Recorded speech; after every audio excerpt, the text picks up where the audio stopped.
Hello and welcome to our home in Portugal. We had been renting until now, and so we're very excited to have our own place again. And I'm really excited to be able to share this first live stream here with you. I'm going to excuse myself ahead of time. This might be a bit shorter live stream. I'm just coming over 2 days of a cold and flu, so also I'm sorry if I start coughing. But I will do my best because you guys sent in so many great questions, and which was like, oh, do you want to do it? And I'm like, yes, we have to do it because there's just such a need out there to make sure that your questions are answered so that you weight train and strength train safely. But today's live stream, I'm going to try to keep it totally focused on strength training. And I really want to thank you for sending your questions in ahead of time because it does give me time to prepare. I appreciate that. There were so many questions, as with previous live streams, that I've categorized them. And so we're going to try to keep them within these categories: spine-specific safety and concerns. The second category was training with previous fractures. Third, weight training guidelines and progressions. 4, equipment questions. 5 was safety movements and form. 6, hip and femur strengthening. 7, beginner strength training. 8, core strength training. And I could have had 2 more categories, and I said, I don't think I'll have time. So before we start, I want to give you a little background on how strength training makes our bones stronger. So our bones, compared to other organs, are very unique. And they have a remarkable ability to repair themselves and rejuvenate themselves. That's why you hear about people that get stress fractures, and that stress fracture, gets repaired by the bone cells. And that fracture, if taken in heed, that fracture doesn't become a full-blown fracture. The stress fracture heals itself.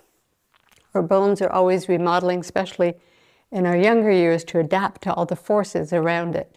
And as we get older, our bone cells have maybe a harder time of keeping up with changes, especially postmenopausally, because the drop in estrogen will affect the number of osteoclasts and their activity. And so I would encourage all of you, we have a great blog post on miliaguide.com called Bone Remodeling.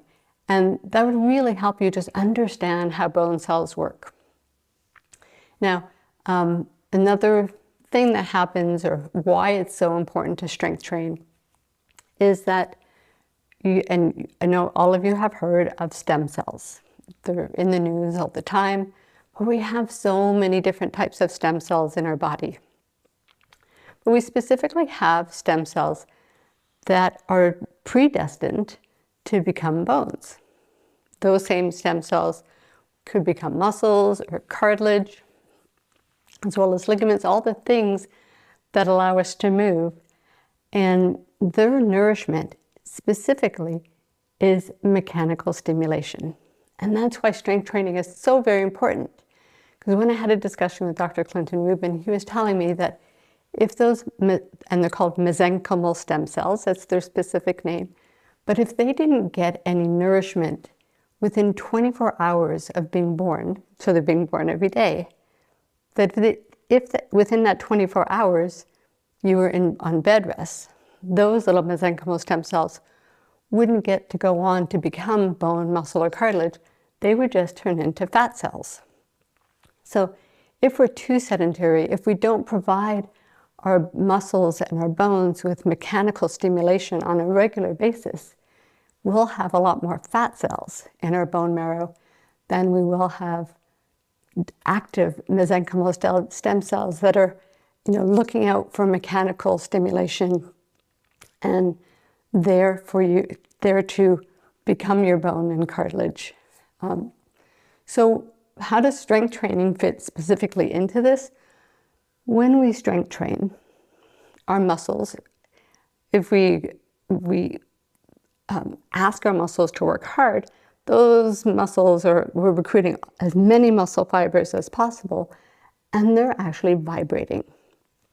And that vibration is felt by the bone, and that is then transmitted to the bone marrow. And that's how strength training impacts the ability of the bones to grow. So that's on the mesenchymal stem cells, but even the actual existing bone cells, the osteocytes, they also are transmitting through different channels, ways, or telling the bones, you know, this person's pretty serious, they need to be stronger, and so hence the stimulation.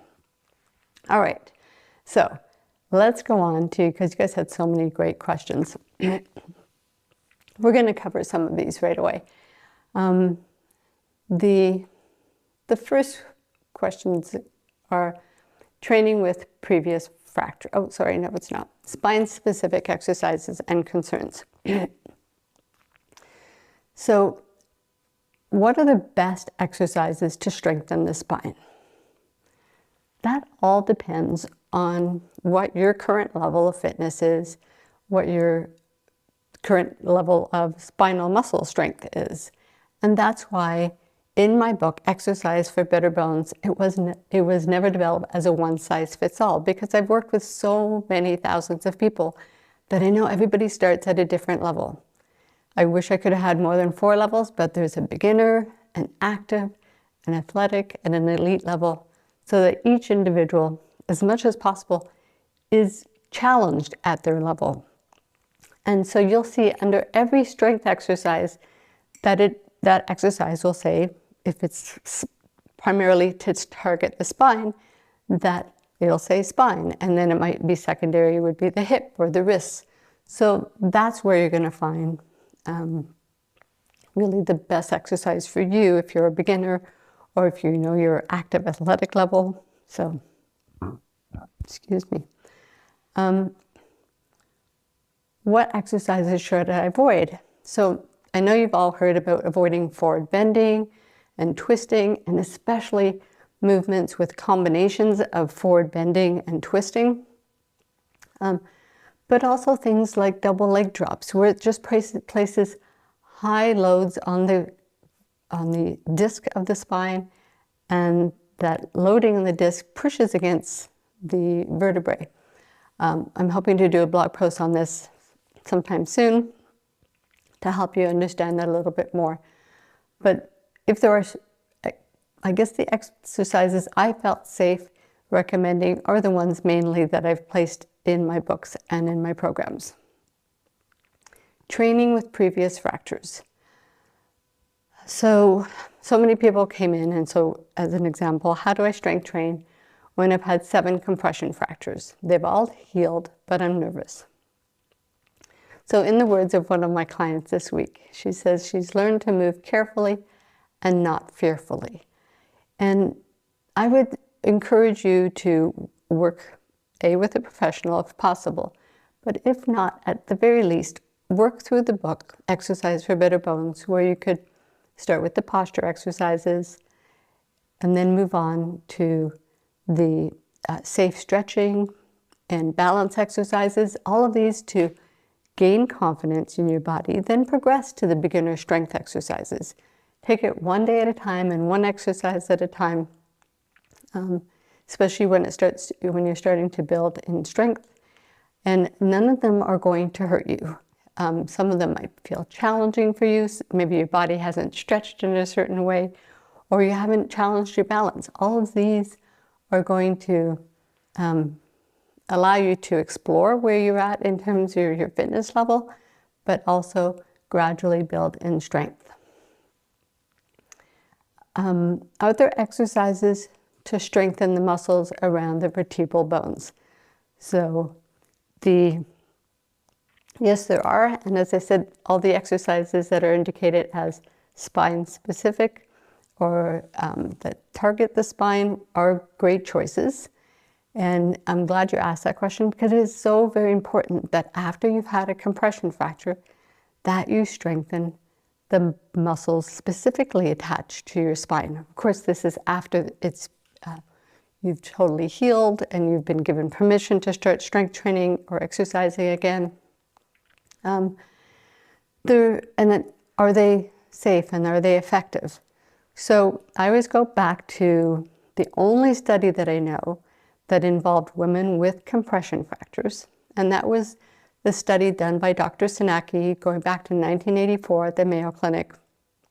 And she specifically enrolled individuals with compression fractures.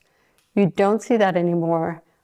Pretty much every single strength training study does not involve individuals with compression fractures. But she was a physiatrist and she wanted to know what was safe.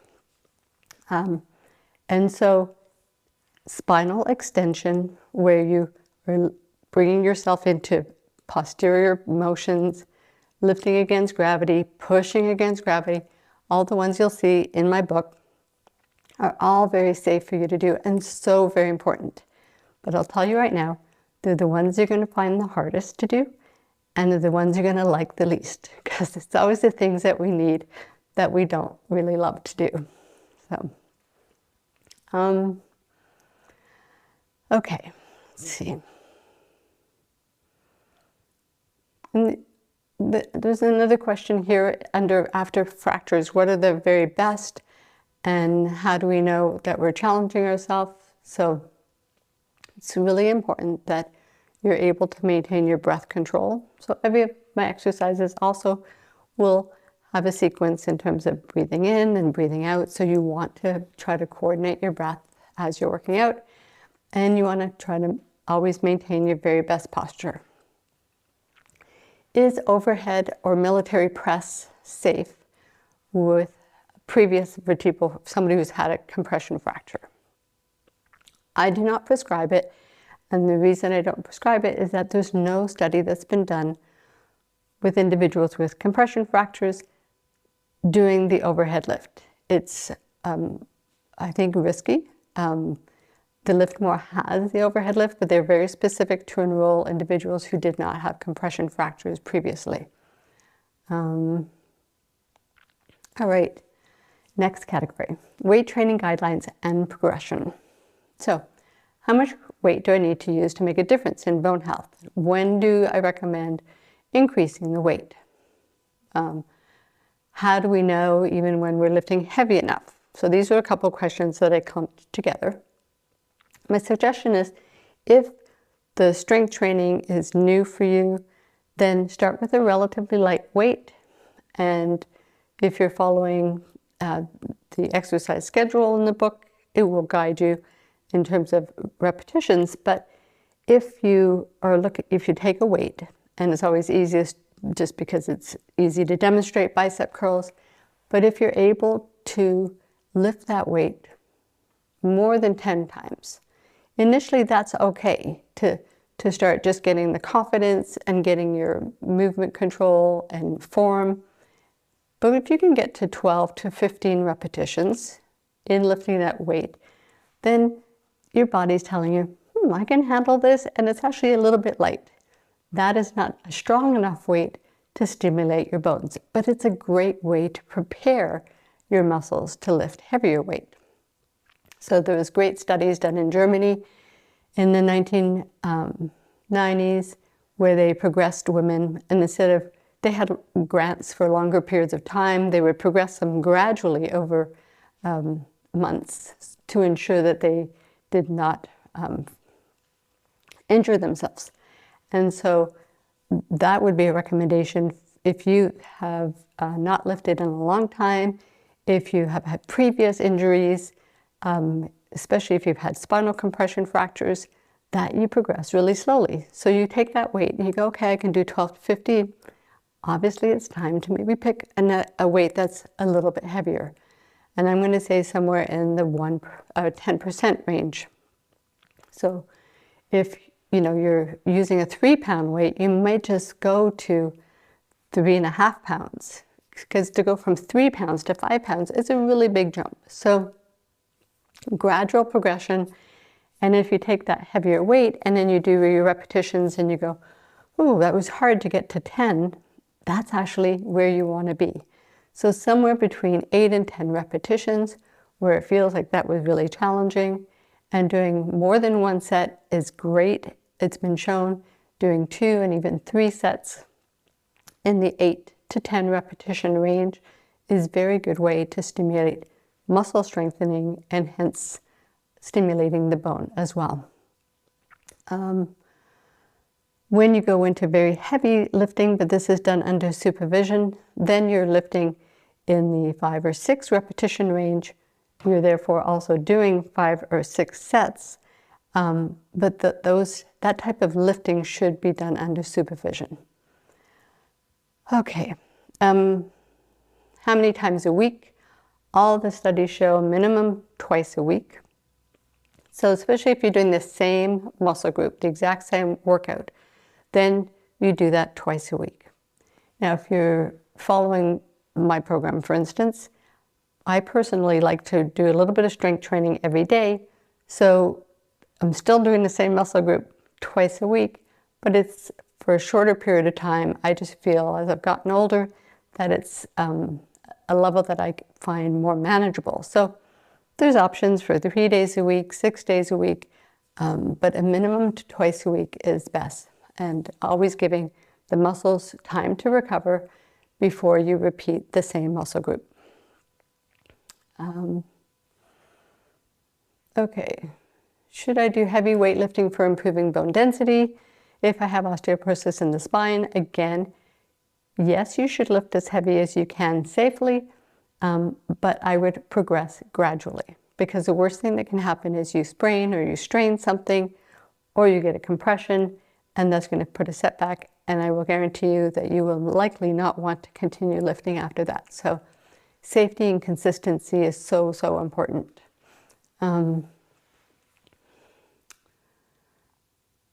Okay, is it better to slowly increase weights and thus doing less reps? Yes, exactly. And as we progress with dumbbell weights, is there a weight limit for someone with osteoporosis?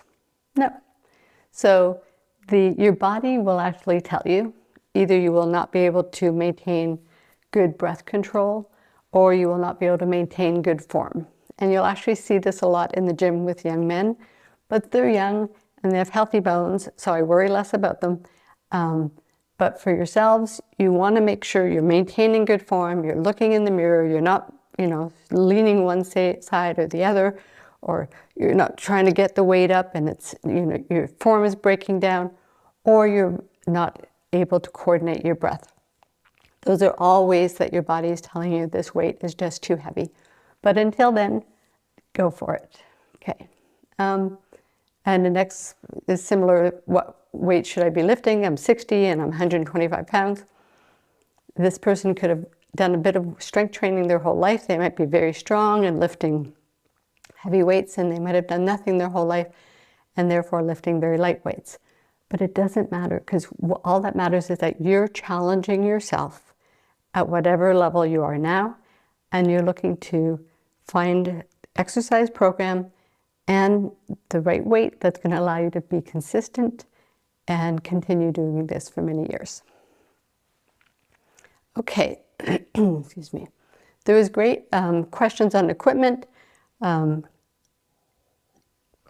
I thought it was only fair to answer some of them since I might have caused some of the confusion. First one was on weighted vests, so I have so much on weighted vests on my Milieu Guide channel and YouTube, so just put in weighted vests. But one question I might not have answered in my weighted vests series was, should the vest be worn just for workouts or several hours each day? I would limit it to very specific times and to gradually in your workouts. If you introduce anything, be it a weighted vest or otherwise, and then you take it away eventually, then your bones will adapt that way. They'll, whatever gains you made, you'll lose. And so this is the case actually if you look at every single strength training study. If people made gains with the strength training, but after the study was done and they took it away, they lost their gains. So when you enroll yourself and your commitment to using strength training as the way to build your bones and keep you safe from fractures, then it is a lifetime commitment. So just keep that in mind. And it's the same with wearing a weighted vest. So are you going to be able to keep it up, your whole life? Or, wear it just while you're going for walks twice a week, or brisk walks, or, during your workout. Whatever you do, try to keep it so that it's something that's sustainable for life and that you could be consistent with. Resistance bands. Are they as effective as weights for building bone? And I think in one of my old videos, I discourage people from using resistance bands every day.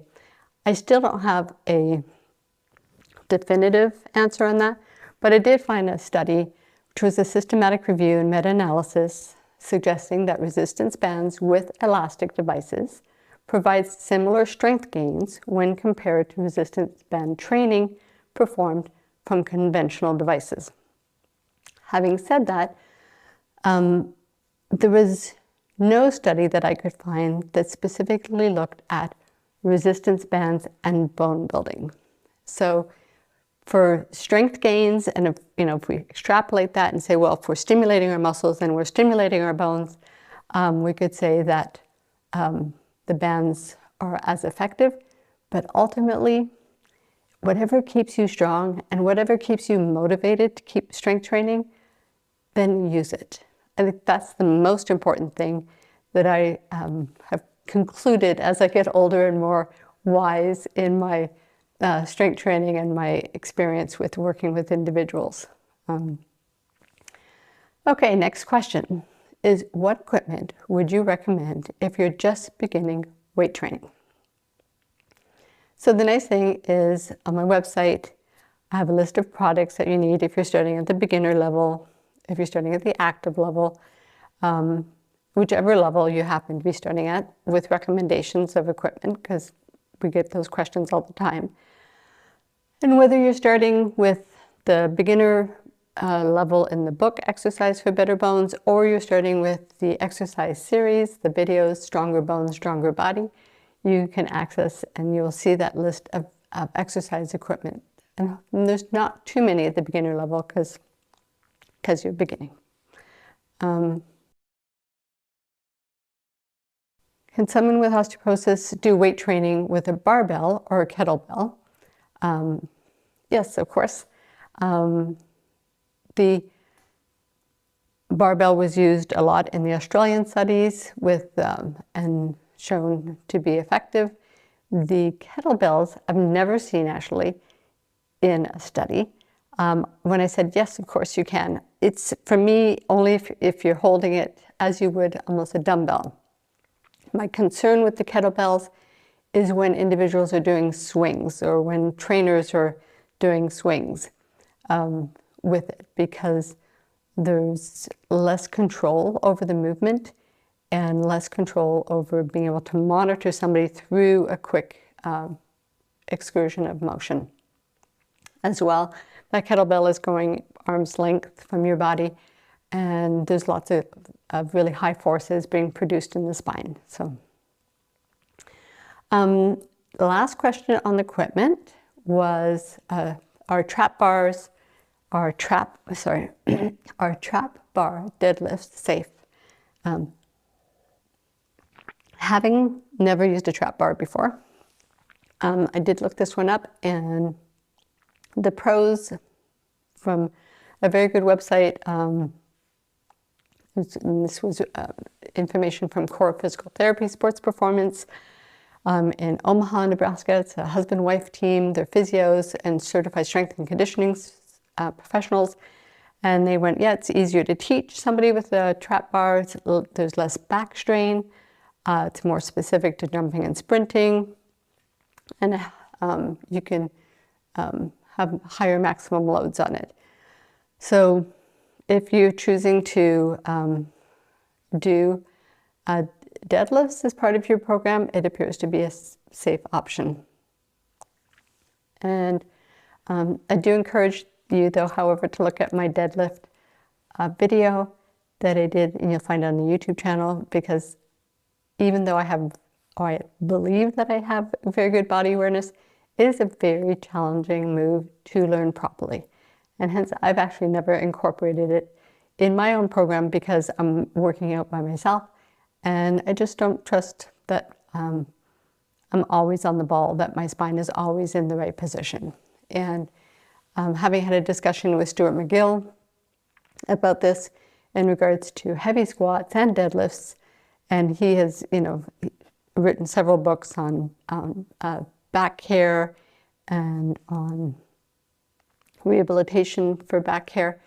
He really shared with me that he did not feel that these exercises were worth the risk, that he's seen, even very athletic, very strong individuals pop their end plates. And so it is a risk that you take. So just train carefully, and please, if you do deadlifts, that you are doing it with a professional spotter. The next category is safe movement and form. So in here, great question, for weighted squats, where is it best to hold the hand weights? I know a lot of people like to hold them, you're going to hold them in your hands, sorry. A lot of people like to hold their arms down by their side. But I have far too often seen individuals being pulled down into a little bit of a kyphotic posture, and it's just because it's a long lever and the weight's just pulling you down. Gravity is very powerful. So I far prefer that the weights be held at your chest, and that when you're doing your squat, you're actually having that weight at your chest or your shoulders to cue you to really lift through the chest as you're doing your squat. That's going to ensure that not only are you maintaining good positioning in your low back, in your lordosis of your low back, lumbar spine, but also in your mid back. Even though they don't do a DEXA in your mid back, and they don't do a DEXA there because the ribs and the sternum get in the way, they have to assume that whatever they see in your low back is also the quality, or I should say the density of the bone in your mid back. And that is where many women fracture. It is also where you end up seeing the dowager hump, like the kyphosis that occurs there. So squats are a great exercise, but if you're holding weights, then please bring them up. All right, next question or next category. Hip and femur strengthening. Best exercise to strengthen hip bones. So again, I would encourage you to look in my book, because I will say this one's best for the hip. And even though, some of the athletic level hip exercises are much more loading for the hip, if you're at a beginner level, I encourage you to do the beginner level hip exercises. And the reason for that is that it is too easy to cheat when you're doing hip exercises and use different muscle groups than you should be. Every therapist listening to this is going to say, yes, that's so true, because they see it all the time with their clients. So just again, look through the book and you will see the exercises identified by hip or spine. And what is the best for the femoral neck? Because you do get the bone density of the femoral neck, and it is where you have the most trabecular bone. But unfortunately, we don't have any exercise that has been specifically built to target the femoral neck.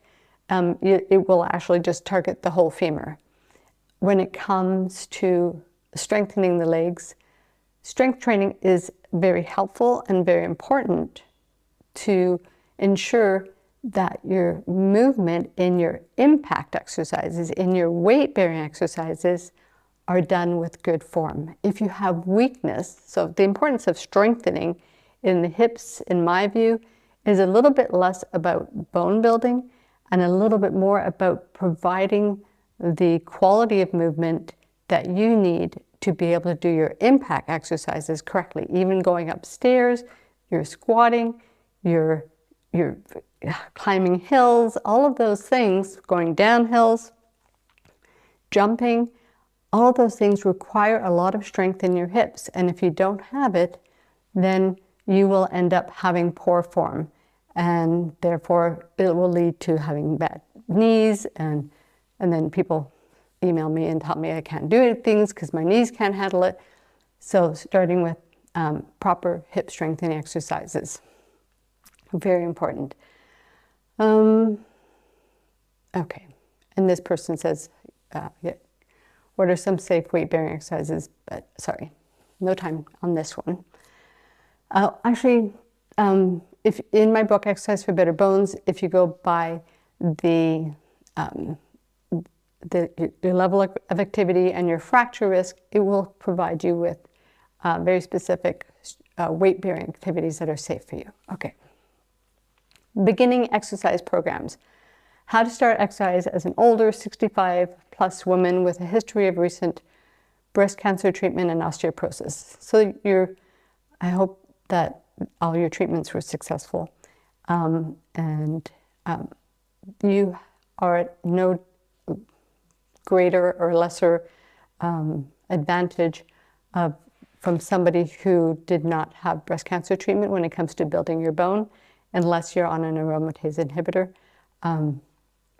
And so I would just start the beginner strength program and see how you do with it. All the best. How would a person get started on strength training program, and what the best exercise to do? So again, of course, I'm going to be biased. I'm going to say you should start my program. Be it if you're a video person, again, you can get through streaming, the Stronger Bone, Stronger Body. You'll find all that information on melioguide.com. Somebody just diagnosed with osteoporosis -4, what kinds of exercises are safe to do at home? For the most part, all the beginner and active level, because they are for individuals with high fracture risk, are safe for you to do at home. So I feel confident saying that. And what are the best safe exercises for severe osteoporosis with existing fractures? I think I have to say we covered that already, so hopefully you know that it is safe for you to start the programs that I developed, be it book or video form. Okay, I think we're going into our last section here. I'm sorry. I feel like probably because I don't want to talk as much that I'm just promoting my work, but I am promoting my work. Core strengthening. What is the safest way to strengthen my core without damaging my back, my hips, or affecting my spine?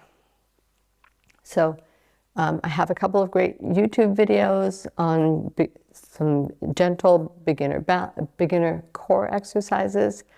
I also have the book Strengthen Your Core. I know for a lot of you, loading through your upper body is very challenging, but I do encourage you to start at the very easiest. And I know all of you could do it with using the wall as support for your planks and your side planks, because the weight bearing through your upper body is so critical for building the bone in your arms. So often people will fall and fracture their upper body because they just don't do enough weight bearing. So it's just a win-win when you strengthen your core by doing weight bearing through your upper body. And Stuart McGill's work has shown that it is very effective at stabilizing your spine and providing really good stimulus for your paraspinal muscles. So going back to the beginning of today's talk, what are the great exercises to stimulate spinal muscles? Side planks are actually a great exercise for that. So you're getting your core and your spine at the same time. Are dead bugs a good strengthening exercise? They are. Do them with control and be aware of your spine position, that you're just maintaining that little arch in your low back and you're not trying to flatten your spine. And I'm going to cover one last question because this one comes too often, is recovery and pain management. So this individual is asking, how can I protect my knees and hips from all the extra bending we do to protect our back? It's a great question. And so if individuals are having issues with squatting, it's likely because either they've had degenerative changes and have arthritic changes in the hips and knees, but also, therefore, they have one thing that leads to those degenerative changes is weakness in the muscles supporting those joints. So I really encourage you to maybe just step back from specifically strengthening your bones and maybe take a month or two to start building the muscles specific that support your knees. And I did do a couple of YouTube videos, and they're progressive ones where they're how to fix your knee pain, and it's lying, how to fix knee pain and sitting, and how to fix knee pain and standing. So there's something for everyone. So sometimes we need to take a step back to take a step forward. Somebody else had also, I remember, I don't have it in front of me, but said something about trigger points and how do I move forward with strength training when I have so many trigger points. Sometimes when we get a diagnosis, it means that we have to address other comorbidities that we have before we can address a new diagnosis. And so the Trigger Point Therapy Workbook, one of the books in my recommended products, is a wonderful guide to coach you through getting rid of some trigger points, and hopefully you can work with a registered massage therapist or physical therapist to also help you along. But the self-guided Trigger Point Therapy Workbook, we'll put it in the description box, and anything else that I mentioned, and I forgot to say that Richard will kindly put all these things in the description box so that you're not having to search, or most of them, as he gives me the what. But I know, I feel like my voice and my energy is dwindling, so I apologize for making today's live stream shorter. And I'm so honored to be able to answer your questions, and I do try to help you stay safe, and I do wish you all the best and hope that you keep building stronger bones,